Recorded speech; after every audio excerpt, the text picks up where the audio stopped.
Telophase part 2। Part 1-এ আমরা বলেছিলাম টেলোফেজের শুরুতেই equal number of daughter chromosomes দুইটা অপোজিট পোলে এসে পৌঁছায়। এবার যখন ডটার ক্রোমোজোমগুলো অপোজিট পোলে এসে পৌঁছানোর পর ওরা আসলে কি কাজ করবে? ফার্স্ট ওরা যে কাজটা করবে সেটা হচ্ছে এরকম। আমরা আগে একটা পোলের কথা বলবো, আরেকটা পোলে আমরা ধরে নিব সেম কাজই হচ্ছে।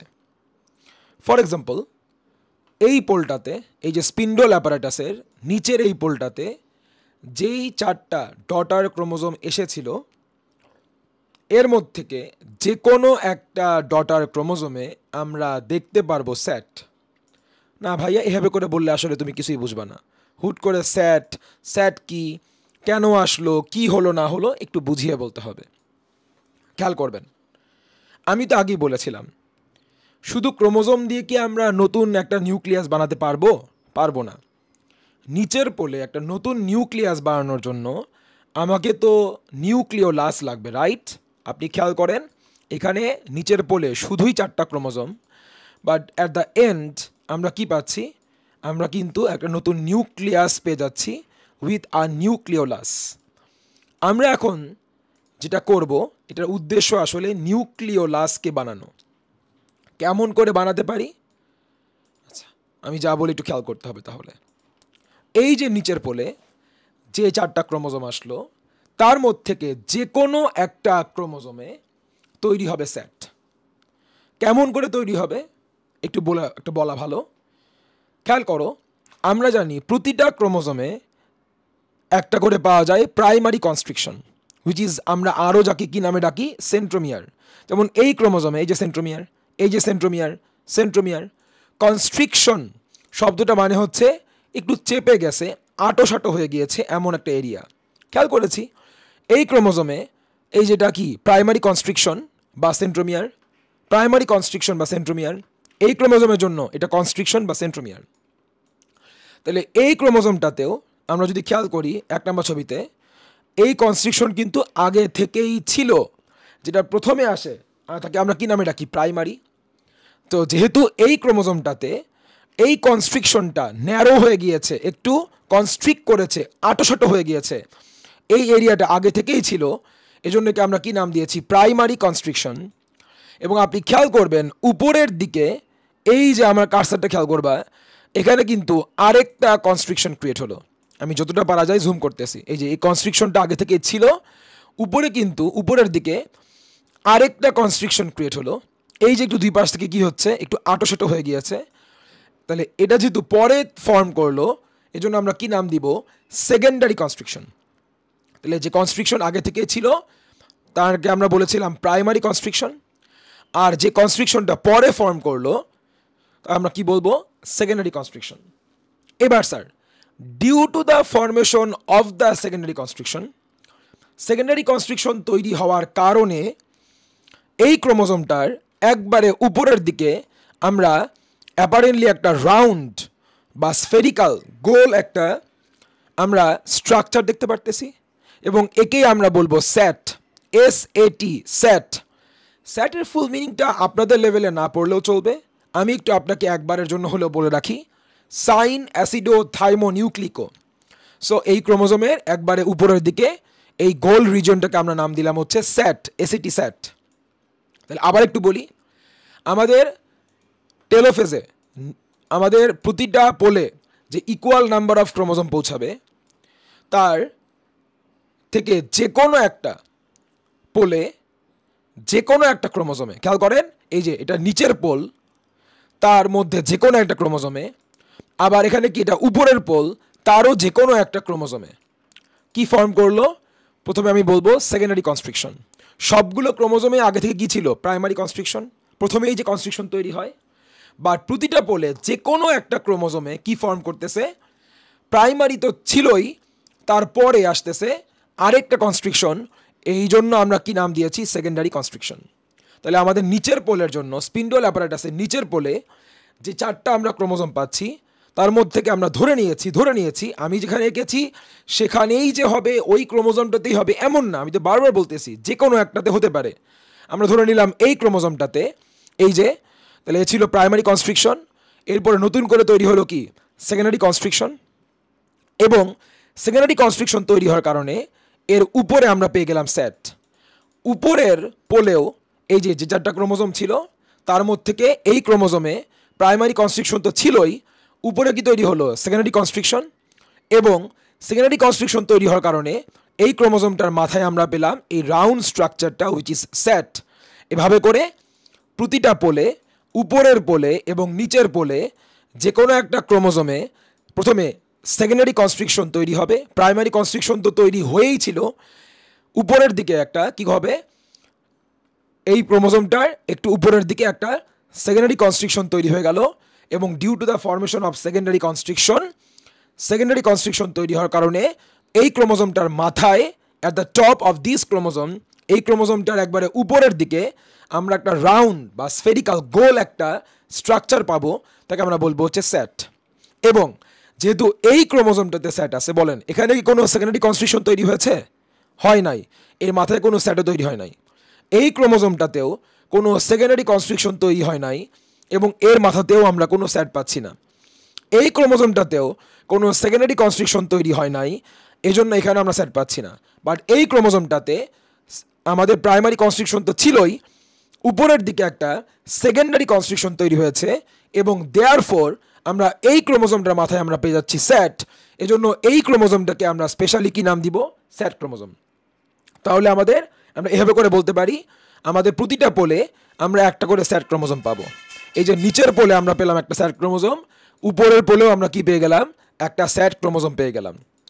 এখন এরকম করে সেট ক্রোমোজোম বা এই সেট ক্রোমোজোমের উপরে সেট বানানোর আসলে মেইন আমাদের উদ্দেশ্য কি? আচ্ছা, তা জানার আগে আমরা একটু রিডিং পড়ে নেই। এখানে কি বলা হচ্ছে? 1 chromosome from each pole. Pole তো 2টা, রাইট? তাহলে প্রতিটা পোলেই একটা করে, যেটা আমি বলতেছিলাম একটু আগে, যে কোনো একটা করে ক্রোমোজোমে প্রথমে কি ফর্ম করবে? Secondary constriction.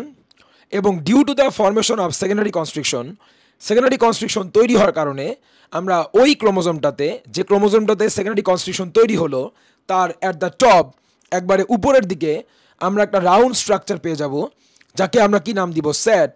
এবং এই 4 নম্বর পয়েন্টটা খেয়াল করেন, set then gets detached from the set chromosome. তাহলে যেই ক্রোমোজোমের মাথায় সেট তৈরি হলো, যেই ক্রোমোজোমে সেকেন্ডারি কনস্ট্রিকশন তৈরি হলো, এবং দেয়ারফর যেই ক্রোমোজোমের অ্যাট দ্য টপ আমরা সেট নামে রাউন্ড স্ট্রাকচার পেলাম, ওই ক্রোমোজোমের নাম যদি হয় সেট ক্রোমোজোম, তাহলে সেট ক্রোমোজোম থেকে একটু পরে ওই সেট নামে গোল জিনিসটা ডিটাচড হয়ে যাবে, এবং ডিটাচড হয়ে যেটা বানাবে অ্যাকচুয়ালি তার নামই নিউক্লিওলাস। আপনি খেয়াল করবেন এই যে সেট ক্রোমোজোমের মাথায় যে সেট ছিল, একটু পরে কি হয়ে গেল? সেটটা কিন্তু ডিটাচড হয়ে গেল।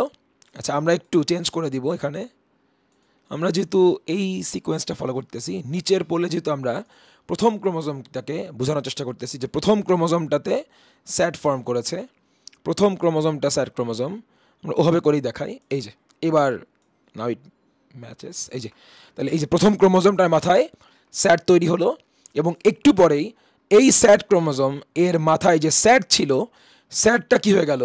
এই যে খুলে চলে আসলো, ডিটাচড হয়ে গেল ওই ক্রোমোজোম থেকে। এই যে আবার একটু খেয়াল করেন সাইড বাই সাইড, আমরা যদি এভাবে করে আরেকটু জুম আউট করে দেখানোর চেষ্টা করি, এই তো এই যে সেট ক্রোমোজোম এর মাথায় ছিল সেট, তাহলে কিছুক্ষণ পরেই সেট ক্রোমোজোমের মাথায় থাকা সেটটা ডিটাচড হয়ে গেল। এই যে সেট ক্রোমোজোম, তার মাথায় থাকা সেটটা ডিটাচড হয়ে গেল, এবং সেট ক্রোমোজোমের সেটটা ডিটাচড হয়ে এই গোল জিনিসটাকেই আমরা একটু পরে কি নামে ডাকবো? নিউক্লিওলাস। তার মানে কখনো যদি আপনাকে কেউ জিজ্ঞেস করে নিউক্লিওলাস এর অরিজিন কই থেকে, আপনি কি বলবেন? সেট ক্রোমোজোম থেকে। তাহলে সেট ক্রোমোজোমের, আবার বলতেছি, আমাদের ডিউরিং টেলোফেজ 2টা অপোজিট পোলে আমরা যে ক্রোমোজোমগুলো পাবো, ইকুয়াল নাম্বার অফ ক্রোমোজোম, তার মধ্যে থেকে প্রতিটা পোলেই যে কোনো একটা ক্রোমোজোমে প্রাইমারি কনস্ট্রিকশন তো ছিল সব ক্রোমোজোমেই, তার মধ্যে থেকে যে কোনো একটা ক্রোমোজোমে প্রাইমারি কনস্ট্রিকশন ছাড়াও সেকেন্ডারি আর একটা কনস্ট্রিকশন তৈরি হবে, এবং সেই সেকেন্ডারি কনস্ট্রিকশন তৈরি হওয়ার কারণে সেই ক্রোমোজোমটার উপরে একবারে একটা রাউন্ড স্ট্রাকচার তৈরি হবে, তাকে আমরা নাম দিব স্যাট। আর স্যাট তৈরি হওয়ার পর এই স্যাট ক্রোমোজোমটা, এই ক্রোমোজোমের নাম হয়ে যাবে স্যাট ক্রোমোজোম। এবার এই স্যাট ক্রোমোজোমটা থেকে স্যাট যখন ডিটাচড হয়ে যাবে, তখনই আফটার দ্য ডিটাচমেন্ট এই গোল জিনিসটা যে যার নাম একটু আগেও কি ছিল, এই গোল জিনিসটা যখন একটু আগেও এই ক্রোমোজোমের মাথায় অ্যাটাচ ছিল, তখন এর নাম ছিল স্যাট। আর এই গোল জিনিসটা যা একটু আগেই এই ক্রোমোজোম থেকে ডিটাচড হয়ে গেল, তখন এর নাম কি হয়ে যাবে, নিউক্লিওলাস। আমি লাস্ট লাইনটা আবার বলি, আপনি আমার কার্সার খেয়াল করবেন। এই যে আপনি গোল জিনিসটা দেখতে পারতেছেন, যা একটু আগেই এই ক্রোমোজোমের মাথায় অ্যাটাচড ছিল, তখন এর নাম কি ছিল, স্যাট। আর যেই মাত্র এই স্যাট ক্রোমোজোমের মাথায় থাকা এই স্যাট জিনিসটা এই ক্রোমোজোমটা থেকে ডিটাচড হয়ে গেল, তখনই এর নাম কি হয়ে যাবে, নিউক্লিওলাস। আমরা এটাই বলেছি, দ্য ক্রোমোজোম, এই যে sat then gets detached from the sat chromosome. আর যেই ক্রোমোজোমের মাথায় এই স্যাট তৈরি হয়েছিল তাকে আমরা বলি স্যাট ক্রোমোজোম। আর 5 নম্বর পয়েন্ট এটাই বলা হয়েছে, স্যাট গেটস ডিটাচড হয়ে যায় এবং দাস এভাবে করে দেয়ারফর নিউক্লিওলাস বানায় ফেলে, and thus nucleolus is formed at the polls of spindle apparatus. এভাবে করেই স্পিন্ডল অ্যাপারেটাসের আমরা দুইটা পোলে আমরা নিউক্লিওলাসকে দেখতে পাবো। এই যে তাহলে এই নিচের পোলেও একটা নিউক্লিওলাস, উপরের পোলেও পাচ্ছি নিউক্লিওলাস। এই যে উপরের পোলেও কি হয়েছিল, ক্রোমোজোমগুলোর মধ্যে যে কোনো একটা ক্রোমোজোমের আমরা সেকেন্ডারি নিউক্লিয়াস পেয়েছিলাম, তার উপরে আমরা স্যাট ফর্ম হতে দেখতেছি। এই স্যাটটা এর নাম স্যাট কারণ এটা এখনও কি কানেক্টেড। যেই মাত্র এই গোল জিনিসটা এই স্যাট ক্রোমোজোম থেকে, এই ক্রোমোজোমটা থেকে ডিটাচড হয়ে যাবে, তখনই এটা কি হয়ে যাবে, আমাদের নিউক্লিওলাস। এখন নিউক্লিয়াস বানানোর জন্য শুধু নিউক্লিওলাস কি হলেই আসলেই হবে, আপনার নিউক্লিয়ার মেমব্রেন লাগবে না। এখন আমাকে বলেন তো, ভাইয়া যদি এভাবে করে একটা নিউক্লিয়ার মেমব্রেন বানাতে চাই, বানাতে পারবো না, কারণ বলেন এই যে নিউক্লিয়ার মেমব্রেন বানানোর জন্য অবস্ট্রাকশন, বাধা হিসেবে এখানে কে আছে, স্পিন্ডল অ্যাপারেটাস, রাইট। এই যে স্পিন্ডল অ্যাপারেটাস আছে, এই জায়গাটায় আমি কি করব, আটকায় যাব না।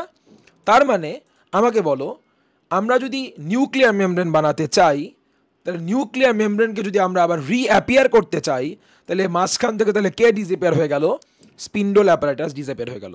ঠিক যেভাবে করে প্রোমেটাফেজের সময় আমরা স্পিন্ডল অ্যাপারেটাসকে ফর্ম করার জন্য নিউক্লিয়ার মেমব্রেনকে আমরা ডিসঅ্যাপিয়ার করেছিলাম, এখন নিউক্লিয়ার মেমব্রেনকে রিঅ্যাপিয়ার করার জন্য স্পিন্ডল অ্যাপারেটাসকে আমরা কি করব, আমরা ডিস্ট্রয় করে দিব। আবার আমি লাস্ট কথাটা আবার রিপিট করি, আমরা প্রোমেটাফেজে স্পিন্ডল অ্যাপারেটাসকে বানানোর জন্য আমরা নিউক্লিয়ার মেমব্রেনকে ডিসঅ্যাপিয়ার করে দিয়েছিলাম। এখন আমরা নিউক্লিয়ার মেমব্রেনকে বানানোর জন্য কাকে ডিসঅ্যাপিয়ার করে দিব, স্পিন্ডল অ্যাপারেটাসকে আমরা ডিসঅ্যাপিয়ার করে দিলাম। সো স্পিন্ডল অ্যাপারেটাস ডিসঅ্যাপিয়ার হয়ে গেল আর নিউক্লিয়ার মেমব্রেন আবার রিঅ্যাপিয়ার করলো। এই যে আমাদের দুটো পয়েন্ট পড়া শেষ। এভাবে করেই স্পিন্ডল অ্যাপারেটাস গ্র্যাজুয়ালি ডিসঅ্যাপিয়ার করলো এবং নিউক্লিয়ার মেমব্রেন আবার ফর্ম করলো বা রিঅ্যাপিয়ার করলো at each pole surrounding the chromosome. এই যে ক্রোমোজোম এবং নিউক্লিওলাসটাকে সারাউন্ড করে এই যে নিচের পোলেও একটা নিউক্লিয়ার মেমব্রেন ফর্ম করলো, আর ক্রোমোজোমস এবং নিউক্লিওলাসটাকে সারাউন্ড করে উপরের পোলেও আরেকটা নিউক্লিয়ার মেমব্রেন ফর্ম করলো।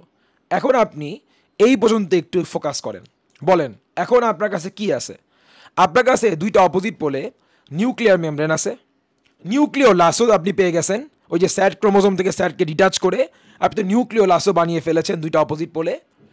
এবার সাথে আর কি আছে, ক্রোমোজোম। কিন্তু আপনার এই যে নিউক্লিয়ার মেমব্রেন নিউক্লিওলাস, এবার জাস্ট আরেকটা চেঞ্জ হলেই হচ্ছে, আপনার কাছে এখনও কি আছে, ক্রোমোজোম, বাট আপনার কি লাগবে, ক্রোমাটিন। আপনি অবশ্যই জানবেন প্রোফেজে আমরা কি করেছিলাম, প্রোফেজে আমরা ক্রোমাটিনকে কয়েলিং করে ক্রোমোজোম বানিয়েছিলাম। লম্বা ক্রোমোজোমকে, লং এবং থিন ক্রোমোজোমকে কয়েলিং করে, সুপার কয়েলিং করে আমরা বানিয়েছিলাম ক্রোমোজোম। এইবার তখন হাতে ছিল ক্রোমাটিন, কয়েলিং করে বানিয়েছিলাম ক্রোমোজোম। এইবার হাতে আছে ক্রোমোজোম, আমরা কি বানাবো, ক্রোমাটিন। তাহলে ক্রোমাটিনকে ক্রোমোজোম বানানোর জন্য যদি কয়েলিং করতে হয়, তাহলে গেস হোয়াট, তাহলে এবার আমরা কি করব, এবার আমরা উল্টা কাজ করব, আমরা করব ডিকয়েলিং। এবার আপনার কাছে আছে ক্রোমোজোম, আপনি বানাবেন ক্রোমাটিন, তার জন্য কি করতে হবে, ডিকয়েলিং। আপনি প্যাচ খুলে ফেলবেন, এভাবে করলেই এই ক্রোমোজোমগুলো, উপরের পোলে থাকা ক্রোমোজোমগুলো ক্রোমাটিন বানায় ফেলবে ডিকয়েলিংয়ের মাধ্যমে। এখানেও কি হবে, আমরা কি পেয়ে যাব, ক্রোমাটিন পেয়ে যাব, যাকে আগে বলা হতো আমরা কি করতে হবে, আমাকে ওই যে বলেছিলাম হাইড্রেশন, পানি অ্যাড করতে হবে। বাট এই কনসেপ্ট এখন আর চলে না আসলে। তাহলে আমরা এটাই বলবো যে ডিকয়েলিং করে প্যাচ খুলে ফেললে এটা কি হয়ে যাবে, আবার ক্রোমাটিনে কনভার্ট করবে। তুমি একটু জুম করলে দেখবা আমরা এটাই বলেছি, পয়েন্টসটাতে বলেছি যে এই যে ডিকয়েলিং অফ ক্রোমোজোমস, ক্রোমোজোমগুলোকে আমরা ডিকয়েল করে ফেলবো, দেয়ারফর আমরা আবার ক্রোমাটিন ফাইবার পেয়ে যাব। আর এমন করে নিচের পোলে ক্রোমাটিন, নিউক্লিওলাস এবং নিউক্লিয়ার মেমব্রেন দিয়ে তৈরি হবে নতুন একটা নিউক্লিয়াস। উপরের পোলেও ক্রোমাটিন, নিউক্লিওলাস এবং নিউক্লিয়ার মেমব্রেন এগুলোর কোলাবোরেশনে আমরা কি পেয়ে যাব, নতুন আরেকটা নিউক্লিয়াস। এমন করে দুইটা অপোজিট পোলে দুইটা complete nuclei, plural form use করেছি, এক সিঙ্গুলার ফর্ম, এক বচন বলে বাংলাতে নিউক্লিয়াস, আর বহু বচন বলে প্লুরাল ফর্মে হচ্ছে নিউক্লি। এমন করেই দুইটা অপোজিট পোলে আমরা দুইটা নিউক্লি পেয়ে গেলাম, এবং এরকম করে দুইটা নিউক্লি বানানোর মাধ্যমে, নতুন দুইটা নিউক্লিয়াস ফর্ম করার মাধ্যমে আমাদের কি হয়ে গেল, আমাদের এই ফেজটা শেষ হয়ে গেল, হুইচ ইজ আমাদের মাইটোসিসের ক্যারিওকাইনেসিসটাই কমপ্লিট হয়ে গেল। Therefore two nuclei are form at the opposite pole. এভাবে করেই দুইটা অপোজিট পোলে দুইটা নিউক্লি ফর্ম করলো। তাহলে এই ছিল আমাদের টেলোফেজ। আলহামদুলিল্লাহ, আমাদের মাইটোসিস এর ক্যারিওকাইনেসিস কমপ্লিট। আমাদের মাইটোসিসের যে 5টা ফেজ ছিল, prophase, prometaphase, metaphase, anaphase, telophase, 5টা ফেজ আমাদের কমপ্লিট।